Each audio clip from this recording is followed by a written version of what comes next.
Welcome to Oh God, What Now, the politics podcast that completely lost its marbles but has since managed to buy some of them back on eBay. I'm Alex Andreu. On today's show, Labour MP Stella Creasy is with us to discuss parliamentary standards, declaring outside interests, and, of course, the mid-beds blocker, Nadine Dorries. Plus, rejoining the EU might be a long-term aspiration, but repairing our relationship with Europe and restoring our international reputation, they're urgent first steps. How do we get what we derailed back on the right track? Let's meet the panel. Matt Green used to do most of his comedy on Twitter, which I suppose now makes him an ex-comedian. Hello, Matt. How very dare you? Matt, we finally have a tentative date for the first of the Trump trials. Are you looking forward to his finally getting the opportunity to clear his name and prove this has all been a huge witch hunt? I know, it's terrible, isn't it? I do feel like this is the first time in history a witch hunt has found an actual witch. And it's several different goes at it. But also, my favourite thing about that was that he immediately appealed, said he was going to appeal against the date of the trial, which is not something you can do. And it's just, every time I sort of see Trump talking about the law, it feels like he's just watched one episode of Law and Order. And he's just constantly shouting, "Objection!" at the screen. And his lawyers are going, "No, Mr. Trump, you're not allowed to do that. Just leave it to us." LA law at best, Yes. I would say. Law and Order is far too gritty. I think he's watched Dragon's Den. The whole thing is a massive grift. And I say this as somebody who, for some bizarre reason, has found themselves on the Donald Trump mailing list. And I cannot I've tried for the love of God repeatedly to unsubscribe. I get 4 or 5 emails every single day from this thing, and it is just pumping merch at me. Like, mugshot T-shirts, You do mugshot love mugs. it a little bit, right? The Donald Trump wine glasses, I'm not going to lie. I just thought it'd be a genius moment to bring them out, wouldn't they? Just put them on the table, see if anybody noticed. But the whole thing, as far as I can see, is just actually a selling opportunity. Yeah. Marie Leconte is the author of Escape, the #1 book for knowyourmeme.com users. Hello, Marie. Hello. Stop the Boats Week having been such a huge hit, the UK appears to have seamlessly segued into Stop the Planes Week. Is it actually this stuff that determines political fates? Can this sort of chaos just add to a general sense that this country is going to the dogs? Well, I do think so. So actually, as it happens, my mother came to visit me over the weekend and was meant to leave yesterday. Oh, no. And again, I'm very lucky. I've got a really good relationship with my mum. But I do have to say that when it looked like she might have to stay for a couple more days, I was like, no, let's just really black flag. Let's go to the airport just in case. It should be fine. But no, and I think so. Actually, what was quite interesting is that so on the phone when we chat, I do tell her about the fact that everything is kind of broken in Britain and nothing really works anymore. And eventually, actually, after a couple of days here, she was like, actually, I thought you were maybe exaggerating a bit, but everything is kind of bad here. And that felt humiliating. She kept taking pictures of how dirty the tube was and the streets were to send to the family in Morocco, because she was like, oh, they're not going to believe me if I don't take picture evidence. So she just walks around taking pictures of filthy Britain to send back to Morocco.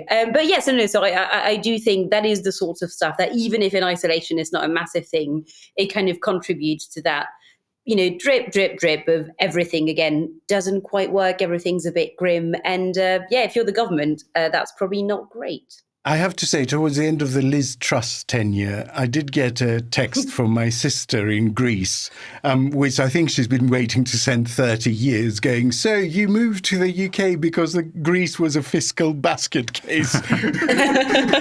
Did you? Returning to the show this week, you heard her already. She's chomping at the bit, I tell you, is Labour MP for Walthamstow, an all-round campaigning hero, Stella Creasy. Hello, Stella. Hey, Alex. Stella, having spent the last year being panned from all sides for allowing privatised utilities to pour effluent into our waterways, the government has now decided that the way to stimulate the UK housing market is to relax the rules about what companies are allowed to pump into waterways. Is this now desperation, resignation, incompetence, or just out-and-out trolling? Yeah, I think or all of it. I think at this point, there's just somebody sitting in Downing Street doing that silent scream face every single day, willing the year to end and just asking, please, can somebody make it stop? Yes. But I would also say, one of the proudest moments for me this year is that lettuce that beat Liz Truss in office was from Walthamstow. So I represent something that is more robust, more likeable, and probably more likely to win the next election than the current government. And less percentage water, I think. Probably covered in as much shit, though, as our rivers and our seas are, thanks to this government, yeah.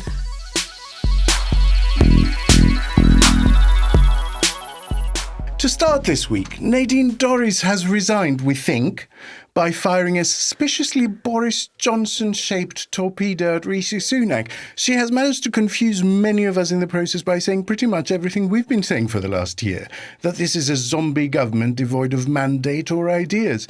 Agreeing with Nadine Dorries is the sixth seal of the apocalypse, so good luck with the rapture if you're a Patreon backer, and sorry you never got to hear this if you're not. Meanwhile, Rishi Sunak has been cleared of wrongdoing after failing to declare his wife's interest in a childcare agency that stood to benefit from a policy that would hugely benefit childcare agencies. You can see why they looked into it. This follows Nadim Zahawi being booted out after an investigation into his tax affairs, and more recently, Theresa Villiers, former Environment Secretary, was revealed to have earned more than £70,000 from Shell. Does our politics attract these people, or does it produce them? And can anything dislodge voters' embedded impression that all politicians are just taking the mick? Stella. Nadine Dorries. You read out that list and I just feel like a massive underachiever. I haven't done any of these things. I'll come to you.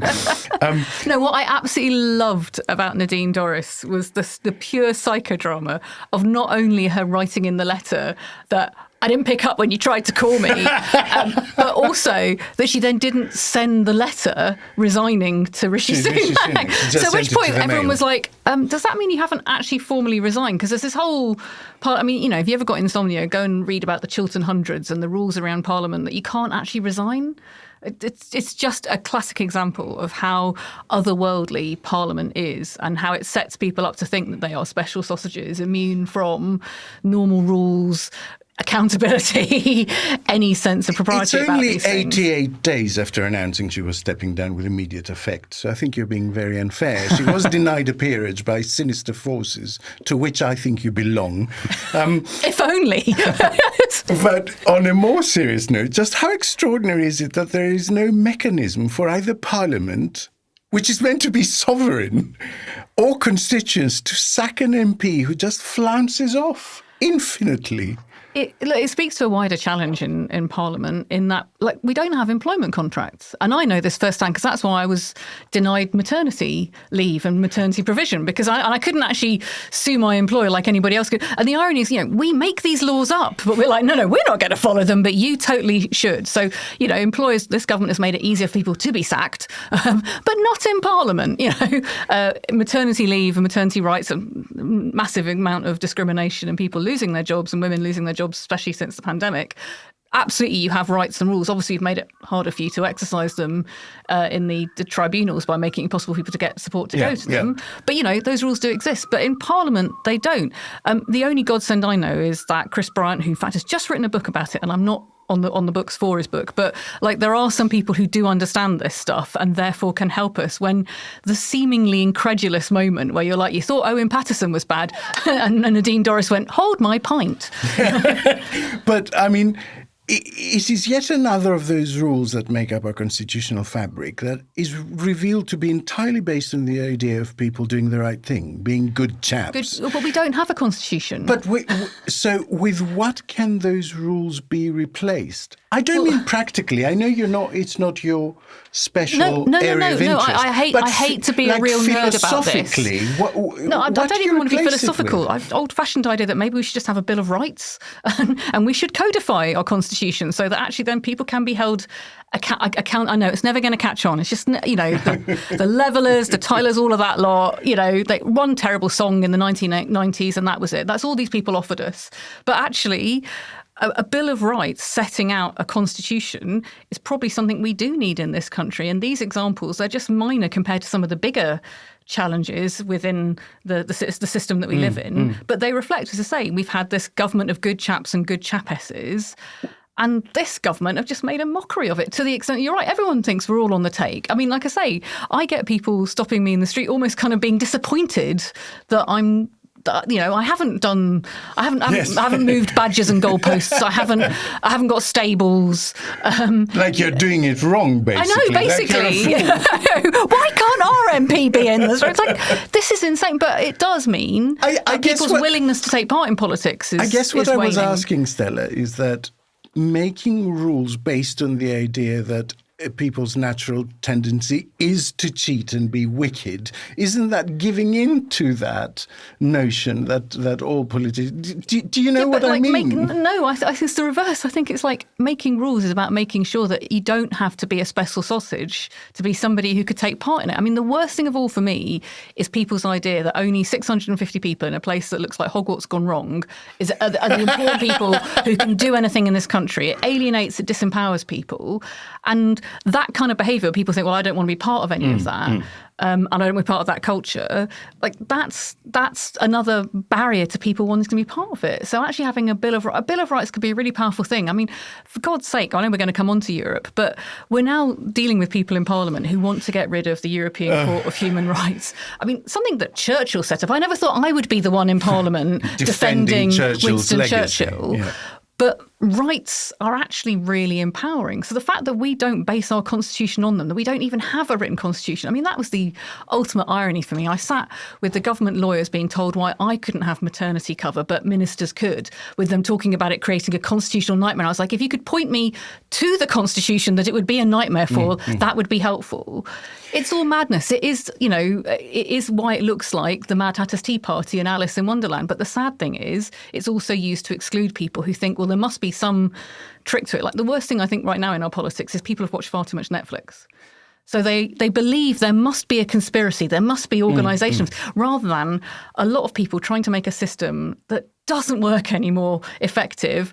And then those people who are shameless and brazen making a fool of all of us for being there in the first place to try and make it work. I wish there was a plot. I wish there was a plan. That's the most frightening thing of all about Parliament. That would make it more rational in a weird way.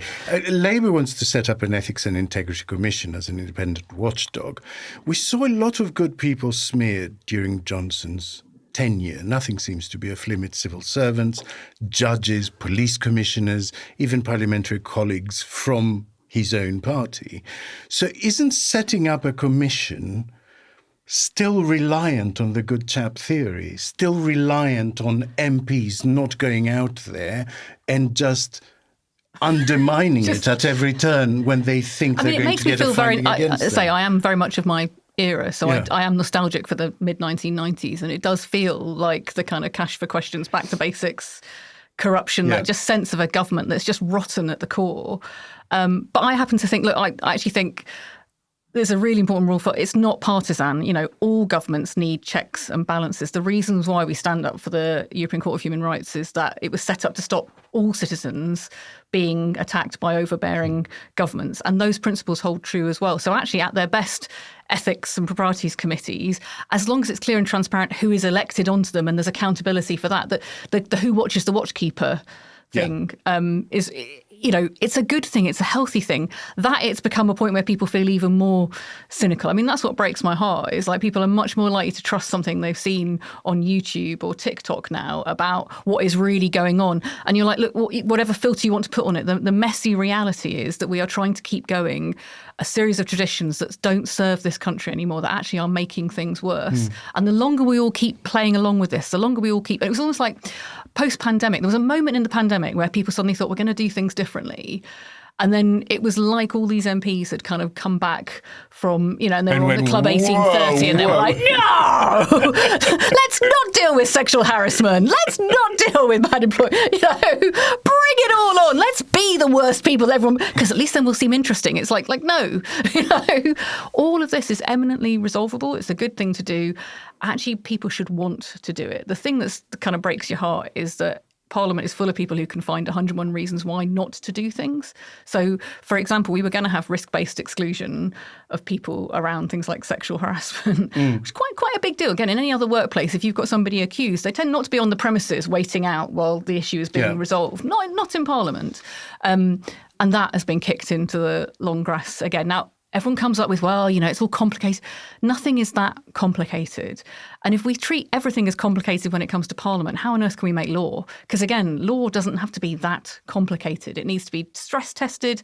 Things can be robust. But fundamentally, it's like we all talk ourselves out of dealing with the mess, and the mess gets bigger and bigger and bigger. I mean, the thing I have in my head is it's like a dung beetle, and you're kind of pushing up and up and up. Yeah. And the danger... and only elections every 4 or 5 years may be an opportunity and they don't tackle it. And the danger with that is, as I always say, that by the time the electorate looks at the dung heap, they don't know who deposited what. They just get the general whiff. Of shit. But I also would go further. Like, if we treat the public like children, we shouldn't be surprised when they're like toddlers and throw their toys out of their pram. And actually, there's something really worrying to me. If you look across Europe, the far right is on the rise. And some of that is a reaction against this sense that the elite is out of touch, it's corrupt, it's broken. The diagnosis of the problem leads to that solution. So everybody who is a progressive, who's sitting around kind of pontificating and, Nadine... good luck to her. I just think you should bear nobody any ill. I mean, maybe 1 or 2 people I bear ill will to. But, it's like as long as she's now gone and, I'm really hopeful that Ali can win in mid-beds and, things can move on there. But actually be careful what you wish for in waiting for other people to resolve this. Because actually the reason why we got there, and I say we're going to get on to Brexit and all these things, like the reasons why progressive ideas are waning around the world is because a lot of people are sitting this out going, well, it just looks awful, doesn't it? Oh, somebody ought to do something about it. Actually, Gramsci was right. The old is dead. The new has yet to be reborn. In the middle is monsters. We are living through serious monster territory. But if you think it can't get worse, like Trump is going to come back. Trump is not going. It's not just the merchandise. Like he is fueled by people's sense that something is fundamentally broken. And if progressives don't offer a serious, compelling, engaging alternative, the far right will.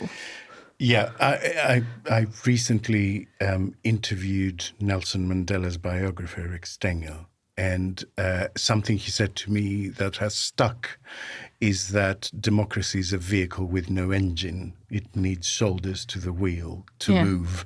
Leaving it to someone else never works. Matt, we have seen a series of recent stings of MPs soliciting lobbying work, daily rates. I mean, it's also grotty.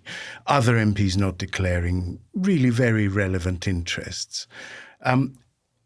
What can MPs do to combat that sense that they're all at it in voters' minds? Because they're not, actually. Well, I mean, it's difficult, isn't it? Because I suppose the news will always focus on those who are. So I was thinking, is there a way that because there'll always be reports about, the people who make the most out of sort of donations and second jobs.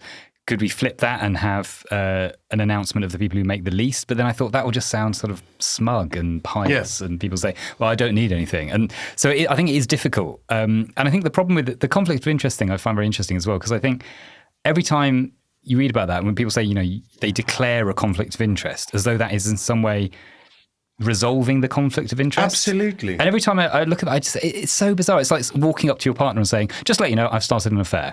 And I've told you, you can't be upset about it. I know. And it feels very, I don't understand that. It's one of the things that was most alien to me from the day I moved to this country, this notion of above board, that by exposing something, you sort of defang it. But that's not the purpose. The purpose of declaring is to ensure there isn't conflict of interest. And I remember a case of a health secretary not so many years ago that was taking donations to his private office from like a private healthcare firm and was declaring them. And it's like, well, I've declared them. Everything is fine. It's it's not. It's like Trump, though, isn't it? Because as Stella said, Trump is back, is on the way back and is continuing to be back. And he, I think, has absolutely proved that if you just say it out loud, people then don't think it's bad.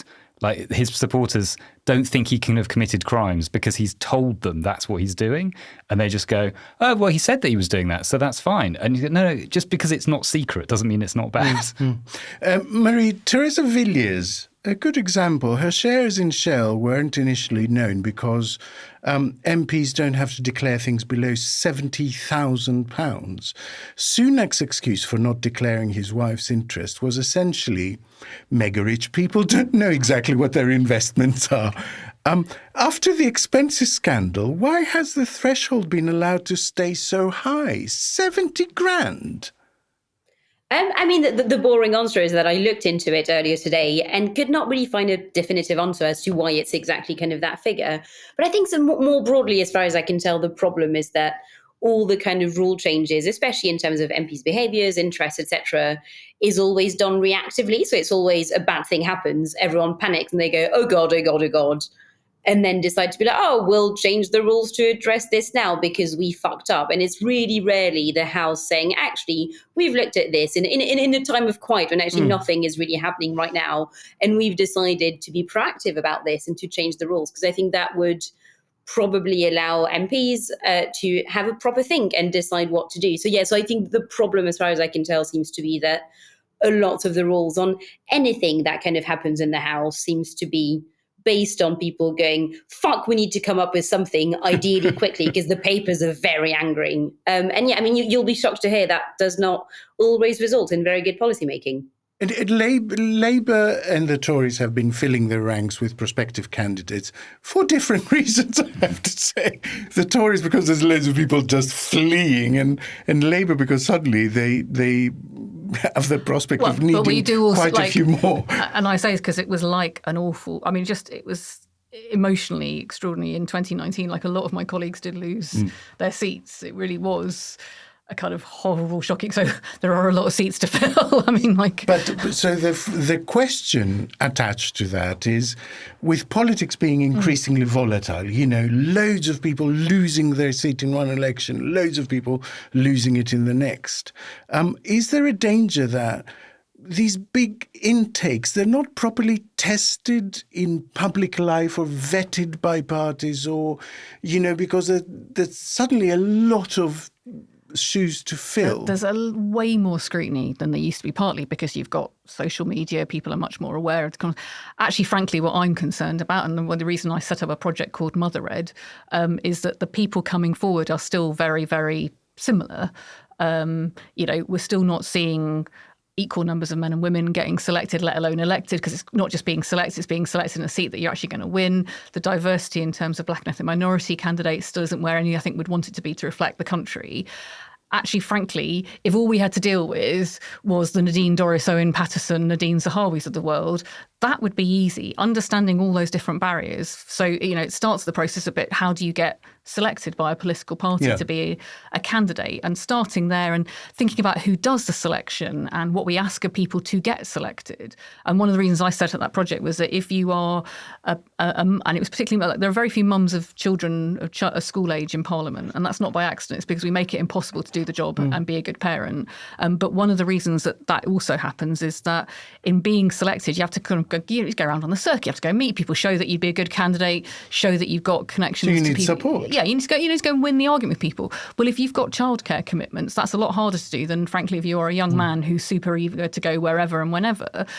So we set up this fund called Motherred to give women who were standing here, kids, a chunk of cash to stand for selection, to even things out. And we've now got 12 out of the 55 that we funded selected. They are nothing like the existing. So in terms of the diversity of the candidates, being single parents, having children with special educational needs, like the barriers to participation don't start in Parliament. They start out in the local political parties. They start in how we ask people to get in politics in the first place. Marie, you wanted to come in.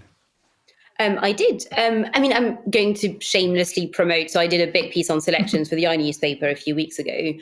So one of the things I find interesting is that for this round, a good thing is that actually there's plenty of time. that there's plenty of time. So I think one of the issues with the 2017 and mostly 2019, let's be honest, Tory intake, is that there was no time, and lots of people were selected, in about 3.5 days, and a lot of them ended up being nutters. Obviously, very good thing that there's now plenty more time to actually pick candidates and vet them and put them through their paces, etc. But at the same time, so something I did find really interesting talking to kind of 2017, 2019 intake MPs is that a lot of them are from non-traditional political backgrounds or are single parents, etc. And they say, I never would have been able to stand before. Like, I could only stand because of a snap election. It was only a commitment for a couple of weeks, for a few weeks, and that was fine. I never could have been the sort of candidates we have for this election saying you're the candidate and you have to give up all your free time and even the time you don't really have to campaign for a year and a half, etc. So I think that there's a tricky balance there between having enough time, I guess, to really pick the right people for, every single seat, but also making sure that you're not expecting the people who then do get picked, that, that they just have to basically be full-time candidates for a year and a half of their lives, which a lot of people could not. I accept all of that completely, and yet there is a difference between reaching for that and not reaching for that. And I don't think all parties are reaching for that.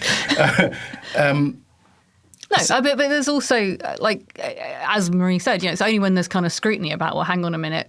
Well, I sit here, I got selected on an all-women shortlist. And when I say that, people go, oh, and you're like, did you meet the women I had to beat to be selected? They were incredible.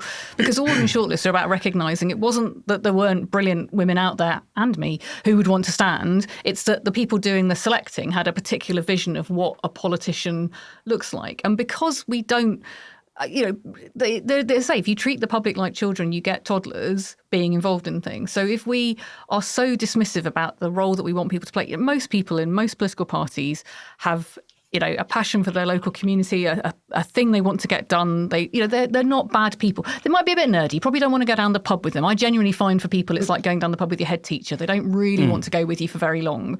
Like one non-alcoholic seltzer drink and then would you go home? But actually they're decent people. But our processes, our structures, and frankly the way our politics works mitigates against people being the best themselves. And that is a challenge for all of us. Because I say, if you all stand back and go, well, political parties need to sort it out, it's like the England football team. At some point, everyone's got to get involved. Yes, but okay. So on that, there are over a dozen MPs who've been suspended from their party over bullying and harassment. And I guess my question is it that the House of Commons just attracts the wrong person right now, or that it actively foments the worst traits in formerly decent people? So I do think this is a really good and important question. It's something I've been doing some work on because, frankly, I think there are more people. And also, it's not just the MPs, it's the offices they run. You've got to remember every single MP is an individual employer. So actually, again, in any other workplace, you'd have a HR function. If there were concerns about someone's style of management, there'd probably be an earlier intervention. If you were feeling vulnerable, people talk about the bars in Parliament. I'm more concerned about what's going on in the offices and people behaving and behave. I don't know if they're doing in the corridor, somebody might walk past. What I'm worried about is young vulnerable staff and senior officials abusing their positions and abusing the sense of power. I mean, if I had a quid for every time someone had applied for a job with me, writing the word strategy in it and thinking very clearly, because they've watched The West Wing, what we're going to do is walk at speed through those corridors, handing me bits of paper, rather than sitting in Walthamstow going, what on earth are we going to do about our tower locally, guys? It's like the reality and our perception of it mixed in with this sense that it is corrupt and that there is somehow huge amounts of money swilling around and power, what we're not dealing with is any other normal workplace. So it's a good question about whether that is attracting a type of person or whether actually, because there isn't that kind of normality about, it's not actually normal to be drinking till 11. I mean, this is going to make me really important with my colleagues, but the day I came back from my came back with my son and we had a vote at 2 a.m. So I was sat in the tea room with a 6-month-old baby that I was feeding, and I was, everyone else was in the bars, and I was thinking there's something about this as a place and a way of making legislation that in any other workplace people would say, not sure that's the right way to do it, guys. And it's not actually about if you can't drive, you can't make laws. It seems quite a basic. It seems quite a basic bar. There is something about people sticking their head above the parapet and saying, actually, is this the... And then people being like, don't complain, don't make a fuss, because, be loyal, be tribal. That means we've all got into this mess. And breaking that isn't about any one person or any one political party. It's about everybody kind of saying, this is a bit weird. Marie, might changing the building change the atmospherics? I mean that in all sincerity. I don't mean it as a silly question. Is there something about the dusty, musty, sort of imperial, adversarial across the aisle setup in the Palace of Westminster that is just not conducive to good behaviour? Oh, absolutely. And I think, and I'm sure I've quoted that before on this podcast because I've quoted it everywhere, but quite famously, so after parts of the building were destroyed during the Second World War, there was a big debate over how to rebuild the Houses of Parliament, and Churchill said, we shape our buildings and our buildings shape us, in favour, obviously, of rebuilding it exactly as it was. So obviously, I think the buildings we live in and work in have a massive influence on how we behave.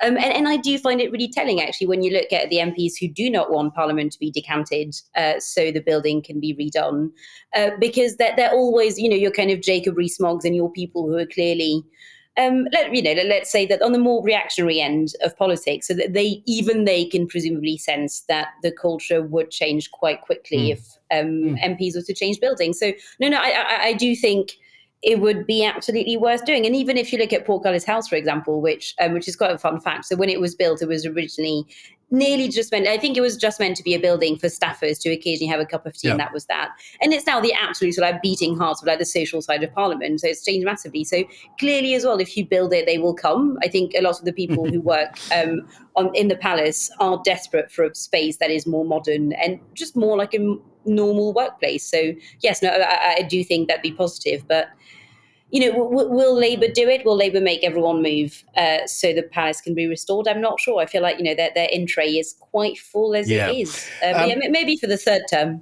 Matt, IPSA just announced that it is doubling the severance pay for MPs from 2 months to 4 months and applying it to all MPs stepping down rather than just those who lose an election.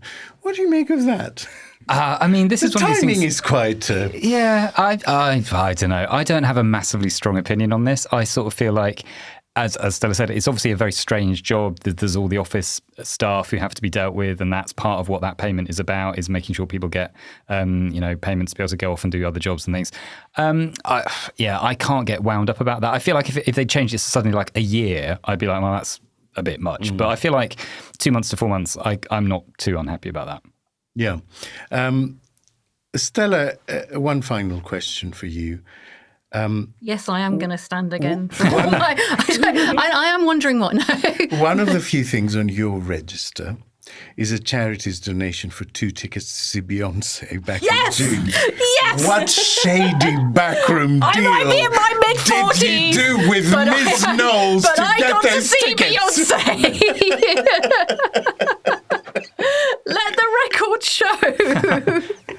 And I knew some. And the best thing about the gig is that she had a teleprompter. I mean, if Beyonce can have a teleprompter, there's hope for us all. Amazing. In what sort of debates do you think you might have to declare that when you stand up?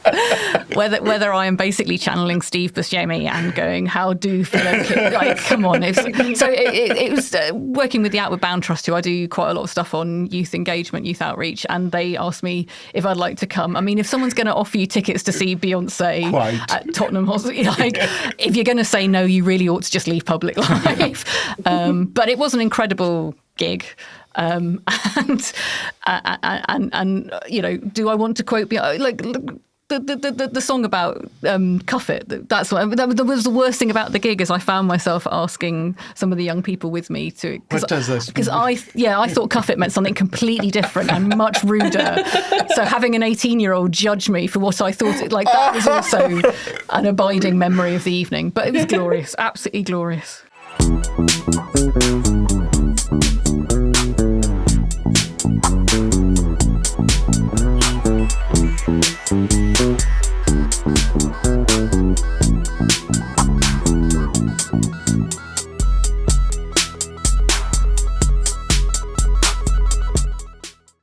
Now, in the last few days, it has been confirmed that post-Brexit trade checks for imports have been delayed for a fifth time, making this the third full year during which UK exporters are subject to full rigour, while EU exporters are handed a relative advantage. Undeterred, hardcore Brexiteers have the European Court of Human Rights in their sights next, presumably conceding that take back control of our borders came with a big old asterisk. Keir Starmer has been praised in some quarters for sidestepping that landmine and pilloried in others for failing to represent what is now a sizable majority. A YouGov poll last month returned a 64 to 36 margin in favour of rejoining the EU. By persisting with Make Brexit Work, is Labour in danger of falling out of step with public opinion? Or is it a recognition that repairing our relationship with the EU is a multi-term project, a welcome break from precisely the tick here if you want to be a superpower again mindset that actually brought us Brexit? Stella, there is a tension at play here. There are economic gains from a closer and smoother relationship, but the last thing Labour wants to do is reignite the Brexit divisions and fight the next election on the basis of Brexit. So how can Labour just bring down the temperature of the debate? I sit here, for my sins, I am the chair of the Labour Movement for Europe, which maybe feels like a bit of a lonely pursuit at some point. But actually, we're massively growing as an organisation because a lot of people have recognised that what happens with Europe, what happens next, is absolutely crucial to repairing what happens in this country, both economically, in terms of security, and in terms of some of those longer term things like energy policy. You can't do it on your own. Actually, what Brexit sold us was this sense of isolationism. So for me to sit here and say to you, that is not about rejoining the EU, might seem counterintuitive, but let me give you two good reasons for that. I mean, the absolute priority for me is you can't make Brexit work. The only thing you can do is repair the problems it's creating and the speed at which you do that. If you were to try to do that by rejoining, like I talk to colleagues from the Ukraine and they're on a fast track to join. That is a 7 to 10 year process. The honest truth is that we do not have 7 to 10 years to deal with the problems that Brexit has created. Yep. Businesses in my constituency come to me with chunks of paper going, this is what I have to do to be able to export at all. It is driving jobs. It's not been a big bang, but businesses are relocating. People will often say, somebody with an EU passport got the job, I didn't. There is a worry to me that if we don't try and solve some of those problems as quickly as possible, if it happens in 10 years' time, if there was, I want to win the next election. I really hope we can. If we won the one after that, amazing. But if you leave it that long, it's like it won't make any difference anyway, because those businesses, those jobs, those sectors will just have gone. So the priority for me is what can you do urgently now? There's a second issue for me, which is I look at Scotland, right? Scotland has some of the worst health and education results. You wouldn't know it because all people are talking about is whether or not to have another indie referendum. And I think when you're seeing in the polls, like absolutely the British public are kind of going, this Brexit isn't working out well, is it? It's causing problems. I can see my kids sitting in a coach at the border. I can see that things are more expensive here than they were. I can see all the roaming charges, pet passports, all the things that came from breaking up that relationship. But do they want to go back to 2016 up to 2019, all the division that came from a country that's still quite divided about what to do next?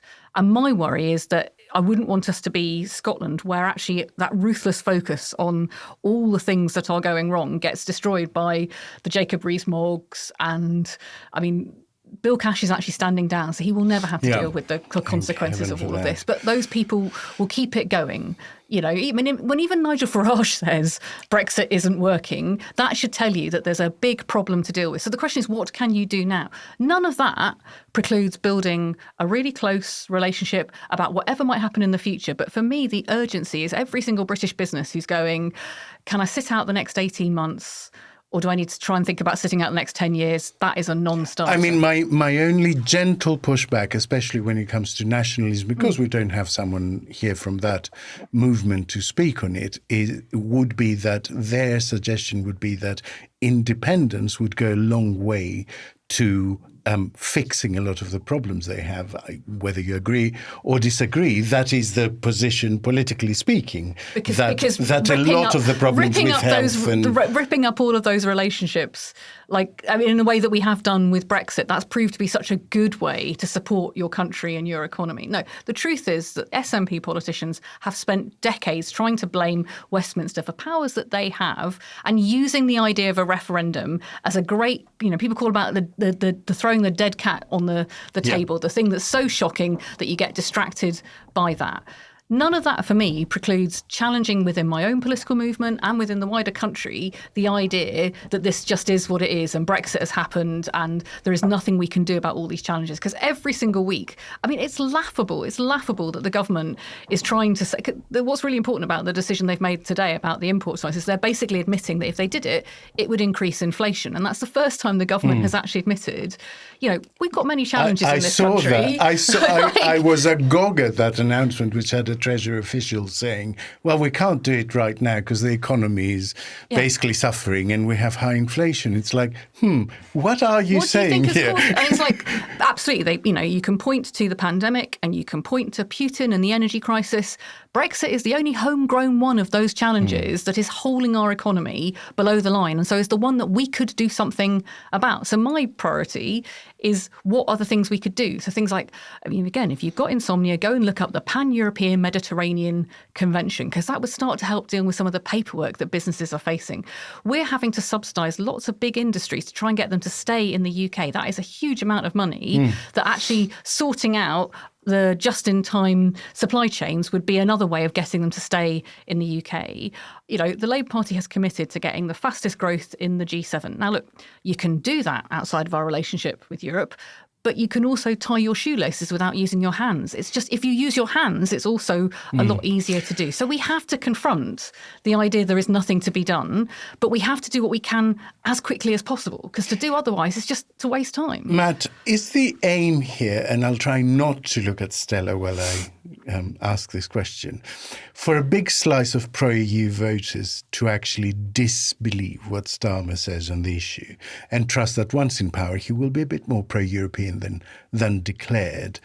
Given what we talked about in the first segment, doesn't that get us closer to where we want to be but actually damage trust?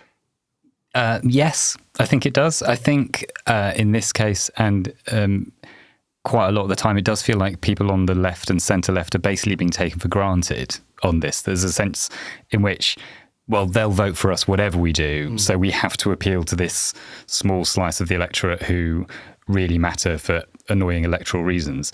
And in a way, I don't know what's worse, whether they mean it because they've decided that Brexit is a fact and there's nothing we can do about it and we can't talk about it, or that they don't mean it, but they're pretending not to mean. I don't know. I'm not sure which I find more annoying as a prospect. Yes, I know what you mean. And because I want to vote positively for a party who sees that Brexit was a mistake and is trying to deal with it, rather than sort of negatively against the other party who thinks it was great. Do you know what I mean? And I would like to vote for Labour feeling like, yeah, people like Stella have the sort of the key voice, where I'm worried that it's more people going, let's not talk about that at all. Yeah. And that and by doing that, they're sort of pressing the issue further and further away from being ever talked about, and that's a shame. Marie, meanwhile, there's a demographic that enters the voting franchise every year who will increasingly not have experienced as adults things like freedom of movement or Erasmus. Do people who advocate a more step-by-step approach risk losing, like, the big picture argument? Is there space actually for a rejoined movement in the firmament of lobbying? Not necessarily that advocates Labour should take that position, but that is making a positive argument for membership of the EU.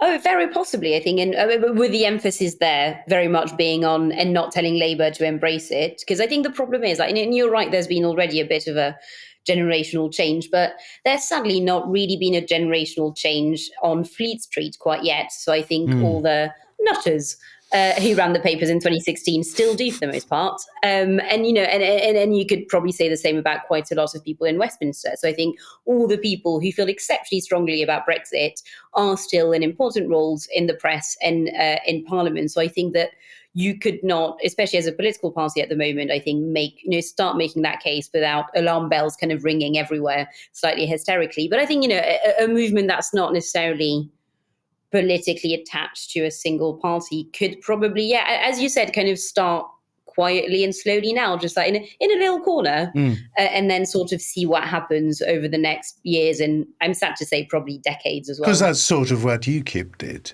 In many ways. That was the success of their strategies, that when it came to Brexit, their arguments were well rehearsed. They had been making them for a very long time, while the pro-Remain side found itself suddenly have to sell something that actually it had spent quite a lot of time itself blaming for convenient things that weren't going its way. Go on. I'm just really amusing myself now, trying to think of a sort of a Remain person banging in the corner by themselves, calling themselves Fidel Niraj. It would probably be Nigel Farage if there was money in it. But I would caution against having the same arguments of 2016 and 2019 in the same way. So I'm not a fan of the privatisation of lots of industries in the 1980s, and we're seeing the issues now with water. But actually, the idea that nationalisation is I don't agree with that either. And when you start having that argument, you get stuck in the kind of 90s. For me, the answer is mutualisation, which again, is something people haven't really been talking about. If you want to get people engaged, you need to talk about what is happening in 2023, 2024. What could happen when we have to renegotiate our relationship with Europe? There's a required in 25, 26. So there's a moment there, because actually you can talk to people about what is happening now. And again, like some of the biggest myths that the Brexiteers have done is to tell people that it's either all in or all out. Like, Europe is a very different beast. Europe is offering all sorts of different relationships to different countries, some which are fast-tracked on the inside. So there's all sorts of possibilities. And frankly, what happened with Northern Ireland shows that if you are grown up about it, you can get something done. And there's also something where I think people in the UK just have to have a bit of humility. Like, we are like that really terrible man your aunt married 20 years ago for the Europeans, and you've put up with him at Christmas every year, and finally she divorced him. You're not going to get like, oh, Fred, we haven't seen you come in. No, don't forget about it. Like, there is something to do, and it's really important. Like, a lot of my colleagues, I'm on the back benches, right? My front bench colleagues are going and spending a lot of time just saying, hi, we're not Liz Truss, we're not Kwasi Kwarteng. Like, we do value this relationship.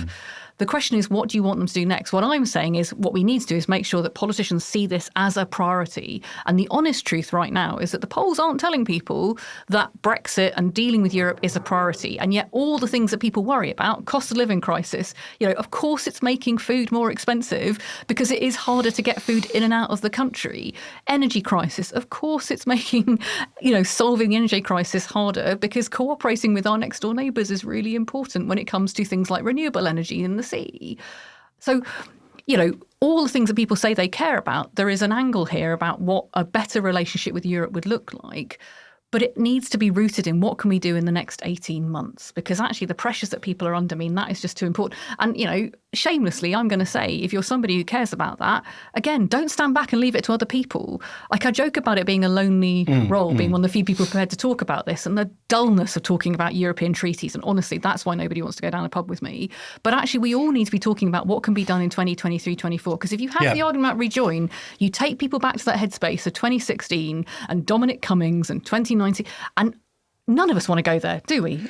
It feels to me that part of the problem with this always is the use of the word Brexit, weirdly, because that was a specific moment in time where we had a vote in or out and we voted out, and I regret that, but, as many of us do. But it's like, I think you're absolutely right. It always feels to me that just keeping using the word Brexit keeps situating this discussion back in 2016, whereas in fact, what we should be talking about is how do we go forward from this place we are currently in, and how do we have better relationships with people in Europe, and how do we recreate something a little bit like the single market as well as we can without all the other issues involved in that.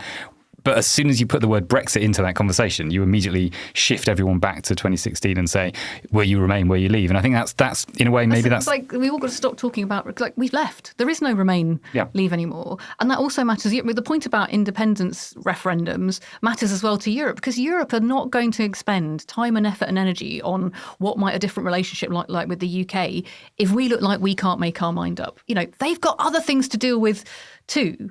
So there's a realpolitik here that means that everyone's sitting around trying to have the argument from 2016 on all sides. And so what could be achieved in 2023, which might give some hope about that 2025 negotiation?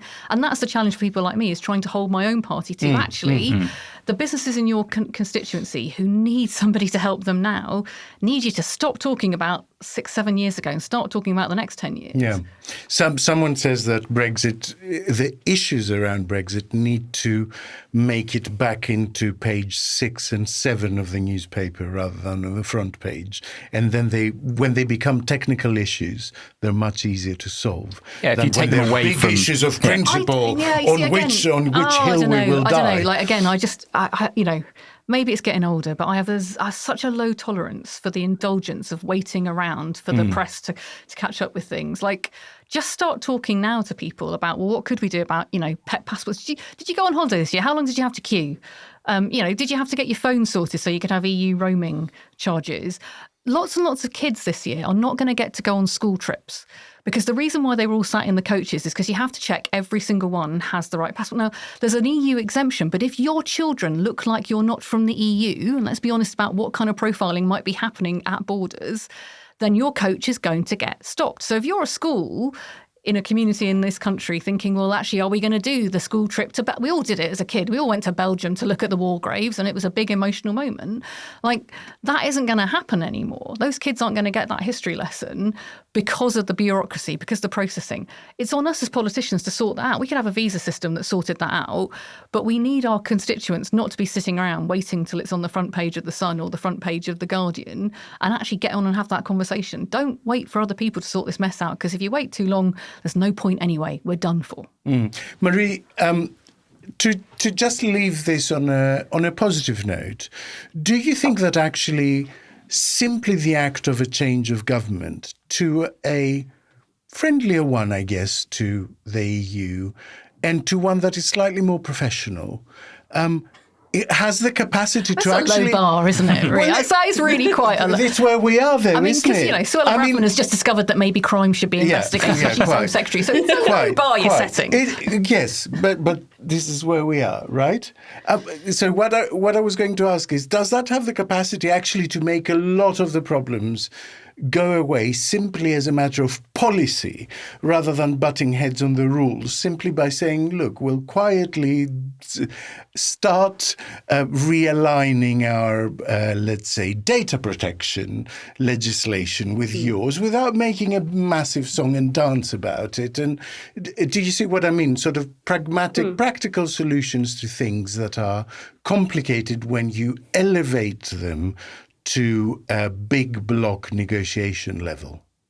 I know, I do think so. And I think you can, to be fair to him, I think Rishi Sunak has already travelled a bit in that direction. So when you see, especially looking at the kind of Franco-British relationship, which has not necessarily been very easy over the past sort of, 5, 6, 7 years, especially under Boris and Truss. And I think, even just someone coming and saying, hello, I'm not an enemy here, we can talk.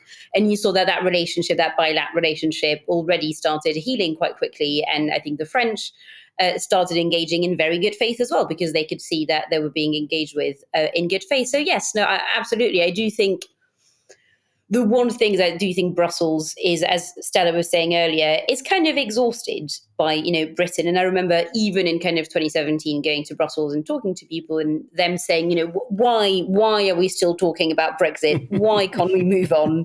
So you can imagine how they felt by 2019.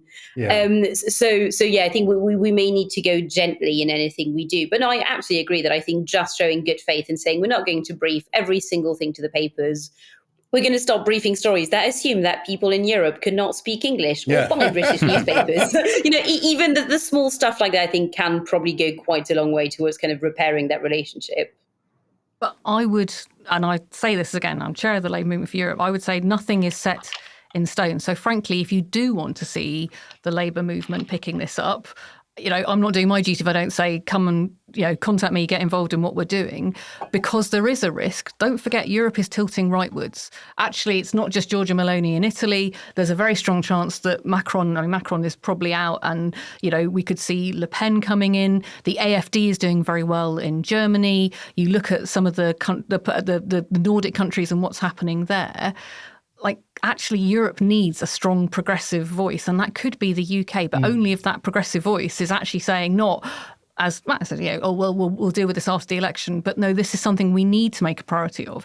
Rishi Sunak put builders, he put plumbers on the visa shortage list. That is a fundamental admission that the plans they had about Brexit and all the issues about immigration and homegrown talent are just failing. But it isn't enough, and I say this as a passionate Labour politician, it isn't enough for us to just be not the Conservatives. We also want to set out what that relation, partly because we also need to be clear with people that we're not doing rejoin. And actually in that space where people aren't talking about this, it's easy for the far right to say this is a massive anti-democratic project, unless you are clear about what you're going to do. So again, I make an appeal to people. It could get worse. You think this is about it could get worse. But it also can get better. Because frankly, if it can't get better, what are any of us doing? We've reached the end of the show, so it's time for escape routes. What displacement activity have panellists been using to rest their mind ahead of their oncoming maelstrom that is a return to Parliament and conference season? Matt? Well, my escape route is a TV show, which is on Now TV at the moment. It's called Winning Time, The Rise of the Lakers Dynasty. And it's about the LA Lakers, the basketball team in the 80s, and how they sort of changed basketball from being quite well known, quite popular, to this huge sort of razzmatazz sort of popular sport that took over America. And it's kind of the time of Magic Johnson, Space Jam time. Isn't it? Well, it's before Michael Jordan and the thing is, the reason I love it is because it's really well made. It's really fun. It's got some great actors in it: John C. Reilly, Adrian Brody, Jason Segel, playing all these kind of basketball coaches and people who I'm sure Americans know. But it felt to me a bit like watching The Last Dance, which I did during COVID, which I think a lot of us did, which is all about Michael Jordan, which I found fascinating, even though I don't really know anything about basketball. And I've got a similar thing with this, where I find it really interesting. And I'm sure that if you're watching it as an American, you know what the story is, and so you kind of watch it in a different way. But I'm just going, this is really fun. I didn't know any of this. It's great. I wonder if there's an enclave of Americans watching obscure films about Test cricket. I'm sure. How about you, Marie? So I was quite conscious recently of the fact that I always go for quite highbrow things where I'm like, oh yes, I read this Hungarian novel and stuff. And then I was like, this is not this is a part of who I am, don't get me wrong, but it's not who I am entirely. To readjust, I am going to recommend the new Teenage Mutant Ninja Turtles movie, because it is so fun. So I literally just went to see it because there's nothing else I could think of in the cinema. I just had nothing to do with my Sunday afternoon, so I went, and it's genuinely just so fun, laugh out loud funny, like quite emotional. I nearly cried as well, but that's maybe because I had a hangover. But no, genuinely just like so much fun, and also crucially, an hour and a half. Like, it's not one of those superhero movies that stretches for 2 hours and 45 minutes. It's just 90 minutes of good, clean fun, and really recommend it. Marvellous. How about you, Stella? I knew, because that's basically asking, do I have a life? I've got 2 toddlers. Of course I don't have a life. My life revolves around the mechanisms of Bluey and, whether or not the kids have had anything to eat and what we're going to do with them over the summer period. So I'd love to tell you that I'd spent the summer, reading, I don't even know what the latest books are. The most I can tell you is that I've probably maxed out all the Netflix, Spanish late night trashy films because I don't get to have a life anymore, because there's 2, I love them dearly, but seriously, it is a buzzkill. I've watched a lot of trash telly, and trash telly is my jam, or a pub quiz. Although the other night, my partner and I we did this, you flip a coin, who gets to go, and one of you has to look after the kids. I had to look after the kids. He went and did a pub quiz, and not only were the questions about Ferris Bueller, Jason Statham, and The Cure, but also they didn't win by half a point. And I swear to God, if I had been there, you'd have done it. So yeah, I need an escape route, but I also need probably not to do pub quizzes in public, because it probably is a bit bad if you see your MP being a little bit overcompetitive. Trashy like telly, late night Spanish movies. No, not like art movies. No, I want to be really honest about this. I'm talking about the trashy like rom-coms on that, because I've watched everything else. I can't bring myself to look at Prime Video. So there's nothing wrong with trashy TV, as I said, and my escape route, having now mainlined all of The Mentalist, a sort of procedural that we discussed last time, Marie. I've now moved to The Closer. Oh yeah, Kyra Sedgwick, another sort of kooky detective. She's a sort of sassy Southern belle in California, whose speciality is getting confessions out of people, tricksing them into saying, "Oops, I did it. Oh no, damn it!" And it's wonderful, and it's popcorny, and I'm watching a whole storyline at the moment where she has basically early onset menopause, and just the mix of the sort of gritty murders, gang shootings, procedural, and this deputy chief trying to investigate him who gets hot flushes, and it's just a brilliant way to pass the time. So that's my recommendation. And that's the end of the Tuesday edition of Oh God, What Now? Thank you, Matt. Thank you. Marie. Thank you. And Stella. Thank you. Oh God, What Now? We'll be back on Friday or Thursday if you're a Patreon backer. Thanks for listening to Oh God, What Now? See you next time.